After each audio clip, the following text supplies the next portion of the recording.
నమస్తే social media మిత్రులకు, Facebook కానీ, యూట్యూబ్ కానీ, ఇన్స్టాగ్రామ్ కానీ చాలామంది చూసే వ్యక్తులకు కానీ, ఇవి అప్లోడ్ చేసే వ్యక్తులకు కానీ, కరీంనగర్ జిల్లాలో ఇద్దరు భార్యాభర్త కలిసి ఇన్స్టాగ్రామ్లో ఆమె కొంత నగ్నంగా అర్ధనగ్నంగా ఫోటోలు పెడుతూ మెసేజ్లు పాస్ చేస్తే దాంట్లో కొంతమంది ఆమెకు ఫాలోవర్స్ ఒక 1200 మంది దాకా ఉన్నారని, ఆ ఫాలోవర్స్లో కొంతమంది ఆమెను లైంగికంగా కొన్ని ఈ రమ్మని చెప్పడము పలానా చోటికి ఈ మహిళతో వాళ్ళు ఎప్పుడైతే ఉన్నారో ఆ ఉన్నప్పుడు భర్త వచ్చేసి ఎవరికి తెలియకుండా వీడియోలు తీయడం.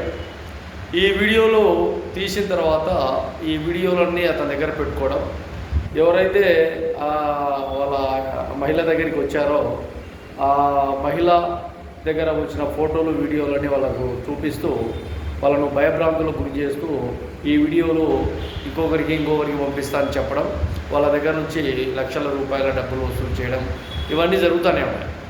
ఈ మధ్య ఒక వ్యక్తి మీద అలాగే ఏర్పాటు చేసుకొని అతని దగ్గర నుంచి 14 లక్షల రూపాయలు డిమాండ్ చేశారట.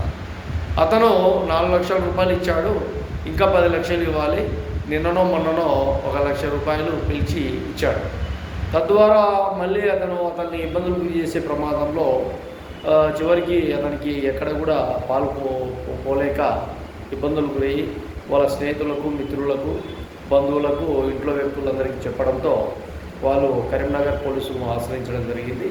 తద్వారా పూర్తిగా బయోడేటా తీస్తే దాదాపు 65 లక్షల రూపాయలతో ఒక ప్లాట్ కొన్నారు, 10 లక్షల రూపాయలతో ఒక కారు తీసుకున్నారు.